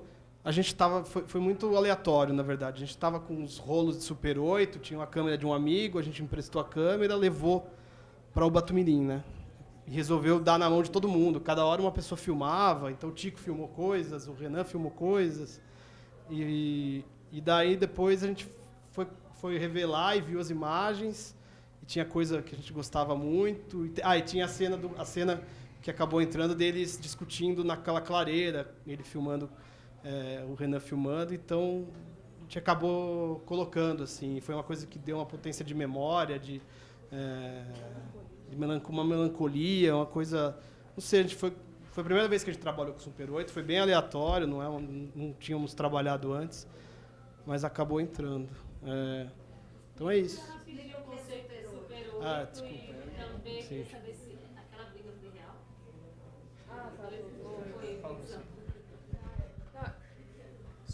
Bom, Super 8 era, enfim, um formato de película, né, muito antiga, mas que de repente voltou, né, virou retrô, tá? Mas é um formato que, enfim, qual que é a medida? 8 milímetros. 8 milímetros, mas tem 4x3, sei lá. 4x3. 4x3, que ele fica cortado assim, né? Mas ele tem essa granulado natural, que traz uma estética também de memória, por ser coisa de outra época, né? Briga. Na verdade, a gente soltou muito essa cena para o improviso deles dois, né? E a gente, na verdade, escolhia às vezes um local e falava assim, olha, aqui vocês têm que simplesmente provocar tal coisa. E deixava acontecer. Saía umas loucuras, assim, bastante às vezes. O Renan despirocava de um jeito que era difícil trazer ele de volta. Mas nessa cena ele quis colocar a gente em evidência. E depois, montando, fez sentido a gente colocar, assim. Mas a gente não era universitário, né? Mas a gente falou, vamos que... De repente as pessoas acham que somos mesmo, tá? E foi natural dele, assim, foi improviso do Renan e do Tico. Acho que o Tico falar teus amiguinhos universitários foi coisa do Tico, né? Muito boa. Foi o jeito de nos provocar. Tinha outra pergunta, né, que ele fez? A difusão. Essa parte da exibição e da difusão é difícil. Você acha que o Renato falou bastante dos editais, da importância das políticas afirmativas, e que já é difícil na parte de edital. Se for pensar na distribuição, é pior ainda, assim, eu acho. É muito difícil a questão das distribuidoras, a divisão que existe entre produtora, exibidora e distribuidora, e é reservado muito, daí mais ainda para uma elite, para uma... Enfim, acho que é uma batalha muito difícil, acho que é um passo a ser dado de conseguir exibir de forma mais massiva, né? A gente vai sempre muito exibindo nos becos, nos lugares que a gente consegue chegar, em cineclube, em lugares alternativos, mas realmente não chega massivamente como chegam os filmes da Globo Filmes, enfim, nem perto disso, né? Mas é uma pergunta que acho que não sei responder muito, assim, o que fazer. A gente vem buscando e tentando, mas acho que é uma briga difícil e longa aí, que acho que inclusive as entidades aí estão travando. Bom, eu acho que sei responder. Esse daí, seu nome mesmo? Bruno. E o rapaz que perguntou, Jair, é o seguinte... É importante a gente frisar duas coisas, tá certo? Por exemplo, a gente Fernando, Pichote, aí a gente anos e anos exibindo filmes, né, por aí, nas quebradas, nos escadões e tudo mais, e a gente tem esse circuito, entre aspas, oficial, tá certo? Esse circuito oficial de festivais e tudo mais. É importante, é legal a gente ir no festival, poder assistir filmes de outros países, isso é importantíssimo, isso é muito bacana, tá certo? Agora, é importante a gente frisar que esses festivais também, eles acabam funcionando como um circuito meritocrático do seu filme. Tá certo? Eu preciso mandar para o Festival de Chicago, preciso mandar para o Festival de Cannes, por exemplo. Ou seja, você está ali almejando uma visibilidade para o mercado, para que você possa fazer outros filmes e você fique conhecido pelo mercado. Tá certo? Essa estrutura em si, ela é o cão chupando manga, entendeu? Porque é aquela guerra, o meu filme e tudo mais, a disputa e tudo, aquela coisa, aquela meleca toda, tá certo? Eu já sei que o bagulho, esse rolê é tudo branco, entendeu? Basicamente. E se rolar um pretinho lá, vai ser o pretinho exótico da vez, tá certo? Geralmente a galera faz isso, exotiza aquela coisa toda, enfim, ou faz que nem Globo aí, chamando o roteirista preta ou preta. A Renata Martins roteirizou Malhação, ficou muito boa, acho que foi a melhor Malhação, dizem que eu não assisti direito, mas enfim. Mas esse movimento é do mercado, tá certo? Agora, essa questão então, o outro movimento é, bora exibir, fizemos o filme, vamos exibir nas quebradas, nos lugares. Posso dizer, com a exibição do outro filme chamado Jennifer, tá certo? Que essas exibições foram muito ricas, tá certo? Ricas em debate, por quê? No Jennifer, a personagem principal tem a pele mais clara, mas loira ela não é, tá certo? Ela é negra também. Então, isso em si já tem uma discussão lá, e o filme é baseado nisso mesmo, tá? Nas 5 histórias do Menino e Mulher da Pele Preta, a segunda história, a adolescente tem a pele mais clara, e tem as discussões ligadas ao fato dela ter a pele mais clara. Vários lugares já pude exibir, vários outros lugares, não só, acho que Fernando também tem a experiência com o Solano e Seu Negras Poesia, Solano Imagens de uma Vida Simples, estou confundindo com o nome do espetáculo das Capulanas, Pichote. E cada vez que a gente pode encontrar o espectador, lembra do manifesto, gente? Um na bolinha do olho do outro, manifesto do olhar visceral, é muito gratificante. E aí a gente pode lembrar lá o filme da Globo Filmes, a Globo Chanchada, o Divã, Rio, Maciço e tudo mais, tá certo? Mas o que fica, de fato, se emociona, tá certo? É aquele filme que tocou a pessoa naquele dia, que foi lá no Cine Becos, tal. Por que isso daí, eu digo? Tô que nem a Dilma explicando. Porque é o seguinte, por exemplo, eu não me via cineasta, tá certo? Mas eu lembro que, aí foi bem interessante, acho que uma alma muito boa, que estava na TV Cultura, que virou uma droga agora, mas nos anos 90 devia ter uma alma muito boa lá, que passava filmes africanos, passava filmes de outros países, tá certo? E esses filmes me possibilitavam me emocionar. Eles, de fato, acho que a audiência não era tão grande assim, mas esses filmes ficaram. E quando a gente está fazendo o cineclube, a criançada toda, né, todo evento que era, eu senti algo também nesse sentido. Por mais que a gente tenha aí uma enxurrada de filme babaca, de novela babaca, novela branca na Bahia e tudo mais, tá certo?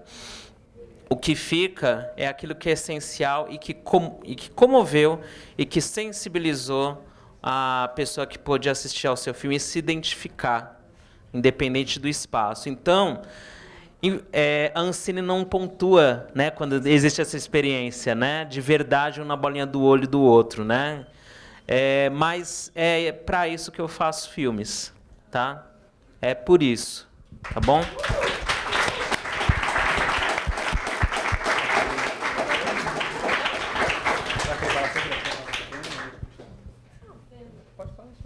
Bom, é isso, gente. Eu sou bem peixinho fora d'água. O meu plano é exibir no YouTube. Essa é a minha distribuição. Não, mas tô brincando, tirando sarro comigo mesma. Mas foi um pouco isso, assim, descobrindo aos poucos. Acredito muito nessa rede que a gente está construindo. A gente exibiu no Sarau do Binho, exibiu em Bauru, no Sarau do Viaduto, debaixo do viaduto, exibiu no Sarau da Dalva e nos espaços que eu frequento e que faz sentido. Assim. Rolou de... E, no meu caso, eu acho que é um pouco mais difícil, porque é um média-metragem, não tem espaço para média-metragem. Assim, a gente conseguiu exibir em Porto Rico, no México, no Uruguai, na Argentina, e não consegui exibir uma vez no festival aqui no Brasil, porque não tem média. Assim, é muito louco. Ou o filme tem até 25, ou mais de 1h20. Eu falo, me deixa concorrer como longa, caramba, sabe? Quem sai prejudicada sou eu, porque eu tenho média. Ou bota eu metade, mas, de fato, assim, não tem espaço para média-metragem, pelo menos nos festivais que eu procurei todos, e ainda mais para filme experimental. Então, filme experimental, média-metragem, é tipo alienígena. E aí, mano, eu tô a fim de colar nos espaços que aceita esse alienígena que é a produção viva, que é a produção que, mano, que tá para além da forma, do quadrado, assim. E quando eu brinquei do YouTube é porque, de fato, assim, a minha poesia ela sempre teve também nas redes sociais, né, para além do livro, do suporte nisso, e foi da onde surgiu, né? O desejo no começo era, de fato, fazer uma websérie, era bem despretensioso, era publicar um poema por semana. E aí, ano que vem, quando acabar esse circuitão dos festivais que está concorrendo, é voltar para esse plano, que eu acho que também é uma mídia democrática e, enfim, acessível, né? Vamos encerrando aqui, que o horário avançou bastante. Eu acho que o nosso desafio enquanto realizadores, exibidores também, estamos precisando de mais exibidores, se tiver voluntários aí, bora lá. Saber flutuar nos dois lugares, né? Eu acho que tem a nossa produção, seja as mulheres no audiovisual, o negro no audiovisual, ou uma produção que tem uma perspectiva popular de produção, né? Tem que se colocar nos dois lugares, para disputar a narrativa, disputar os recursos que são públicos, que são nossos recursos. O Renato falou muito bem aqui, o nosso dinheiro público está indo para fomentar a produção idiota, para fomentar a produção que não dialoga com a nossa... essa porra toda que a gente já sabe aí, entendeu? E é dinheiro nosso fomentando esse trabalho, né? É Xuxa pegando dinheiro público para fazer filme, né? Eu acho que quem tem que acessar esse dinheiro somos nós, né? Os contribuintes e a população genuína que constitui o país. E temos também que estar circulando os espaços nossos, exibindo, porque essa disputa também de formação de público também, ela é super importante, né? Por exemplo, tem um filme experimental seu, que é uma linguagem que não é muito difundida, é importante ela estar nos saraus, estar nos espaços, estar na sala de aula, porque você começa a acostumar o olhar e o entendimento que o audiovisual é muito mais amplo do que a novelinha da Globo, naquele formatinho arroz com feijão. Aí eu gostaria de pedir para vocês fazer uma consideração final, bem para assim, divulgar se tem sessão de filme. Oi? Quer falar? Nenhum jovem havia se manifestado até agora e ela está... Então demorou. Então bora. Aqui, ó. Microfone. Aí, assim, só para conduzir. Alguém mais vai querer fazer alguma pergunta? Como que tá a Suzy? Espera ela. Você quer fazer no final ou quer fazer antes? Daqui a pouco. Que aí já responde a pergunta e faz a consideração final. Acho que a produção é viva, né? Tá aí. Acho que tá aí. E aí se vira um longa, né? Falta o quê? Falta meia hora só. Já tem 58, vamos colocar mais 20 minutos contra o coisa e pronto. Muda a velocidade dos créditos. Deixa 1 hora de crédito. E aproveitando, bom, Sangria é isso, é livre, eu trouxe uns para vender. Eu não estou sem a maquininha hoje. Agradecer muito a todo mundo, a Suzy, mano, a Feliz é incrível mesmo, muito obrigada pelo convite. E dia 29 a gente vai ter um show lírico, que são as músicas do filme, a gente toca ao vivo, tem microfone aberto, então sou eu declamando, aí tem uma mina no baixo e uma na percussão, dia 29, às 4h30 da tarde, no Sesc Dom Pedro II. Tá bom? De graça, né? É uma loucura. Vocês querem...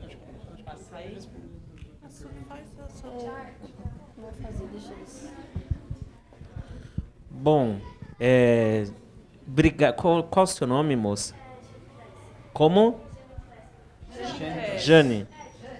Obrigado. Você é de qual região? Mais da Bahia, de Sergipe? das Alagoas, de Arapiraca, região Palmeira dos Índios, enfim. Então, é um filme de interior, né? Enfim, eu tenho muito identificação com esses com cantadoras e cantadores, né? Até a minha família e tudo mais. E não à toa a gente rodou numa cidade próximo de Crisópolis, que é a terra do João Bá, por exemplo, né? Cantador, né? Cantou tantas vezes o Rio São Francisco e tudo mais, né?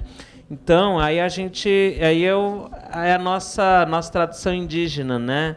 A gente canta a nossa terra, e a terra é o sagrado, né? E a nossa terra é sagrada, né? Essa ligação. E aí eu quero aproveitar para agradecer também ao convite. Primeira vez que eu venho aqui na Feliz, mas já acompanho a Feliz desde a primeira edição. A Jennifer. Aí eu já já falo, né? Agradecer Leidila, que a gente estava em contato lá, pediu. Até peço desculpa se eu demorei para responder algumas coisas, né? Em relação ao link dos filmes e tudo mais. Esse filme que vocês assistiram faz parte de um longa que ainda estou tentando fazer desde 2011, tá certo? E vocês podem conferir Jennifer como média-metragem e está no YouTube, por enquanto, tá certo? Quando eu viabilizar as 2 últimas histórias do longa, eu vou dar uma restringida no Jennifer. Tem um porquê, né? Enfim. Mas o longa Menina Mulher da Pele Preta é Dara, Jennifer, Simone, né, que é a terceira história, Larissa e Deolinda, Larissa e Deolinda ainda não filmei. Eu vou ainda escrever em outros festivais. Simone eu rodei, o último filme eu rodei em fevereiro e já está pronto já. Isso é uma coisa meio difícil, né, de você ficar pronto tão rápido assim. Mas o Simone circulou no Festival Internacional de Curtas, tá certo? É uma outra novela também, que se quiser me perguntar depois ali como foi isso daí, rolou. E rodou também no Encontro de Cinema Negro do Rio de Janeiro. Agora eu vou tentar exibir aqui, fora, e por enquanto estou tentando fazer essas coisas que esses festivais bestas fazem, de tem que manter ineditismo, então eu não coloquei ainda em YouTube, tá certo? Nem o Dara, nem o Simone, mas Jennifer já está lá e vocês podem conferir. Então, eu sempre estou divulgando quando tem no Facebook, estou sempre divulgando quando tem nova exibição, tanto do Dara quanto de Jennifer também, que às vezes exibe em escola, e de Simone. Tá bom? A página do Facebook é do nome do filme. A página do Facebook é eu mesmo, né? Renato Cândido de Lima. Mas eu tive que abrir uma produtora por conta da série de TV lá que eu escrevi com a Renata, que é o Pedro e Bianca, né? A gente escreveu.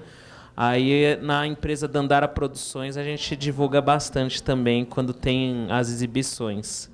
Tá bom? Da hora.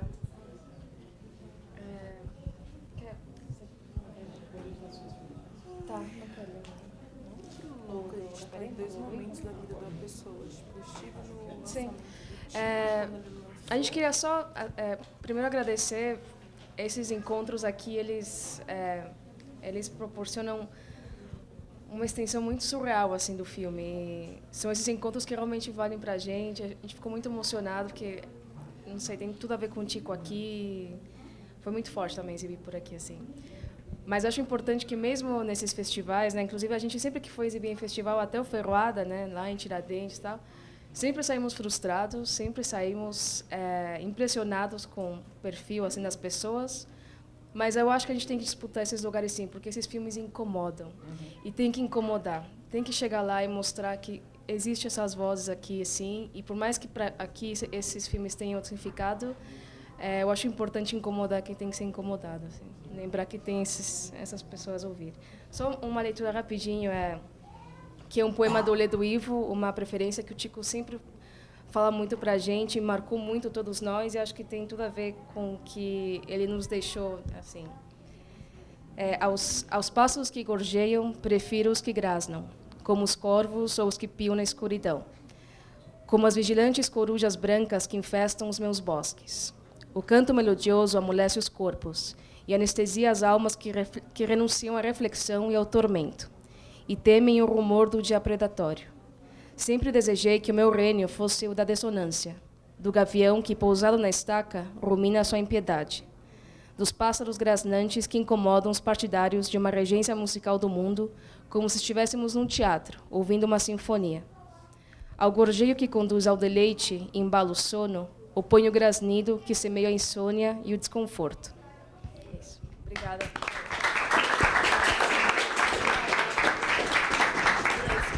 Acho que ele vai finalizar, eu acho.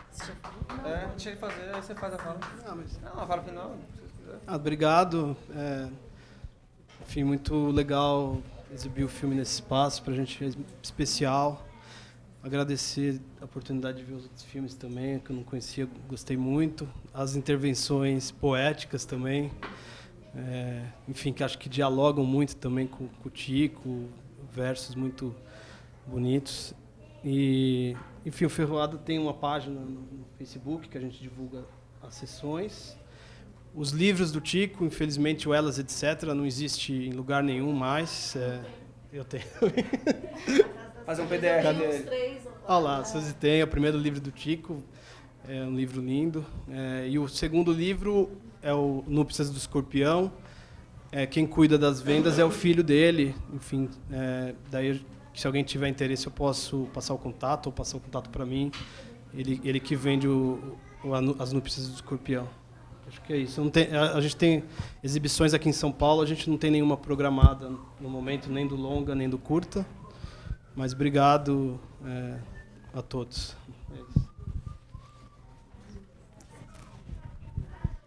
Eu queria falar algumas coisas, né, que hoje, muitas coisas emocionantes aqui. Renato, por ter conseguido vencer aquele medo e aquela barreira e conseguiu falar o seu poema lindamente. Obrigada. Para a gente foi muito importante esse retorno seu aqui. E espero que você volte de vez para a gente, né? Que você venha no dia 22 também. Né? Obrigada. Também agradeço a todos por terem vindo, os filmes todos lindos. O filme sobre o Tico, que morou na minha casa por 1 ano ou mais, não lembro mais. Lembrando também que acho que o primeiro texto do Tico foi publicado pela Caros Amigos, né? Literatura Marginal. E também eu tive uma lembrança assim no meio do processo que o pai do Binho, ele teve uma empresa cinematográfica aqui na região nos anos 60, né, Diane? 70. Nossa, pode crer, né? Pode crer. Ele era o mestiço, o zorro brasileiro. Então ele morava 2 ruas aqui para baixo e andava a cavalo, vestido de zorro. Filmou talvez com o Zé do Caixão. Todo esse material se perdeu, né? Mas é muito interessante hoje a gente estar aqui, 2 ruas acima da casa dele, falando de cinema, né? E ele que era um apaixonado pelo cinema.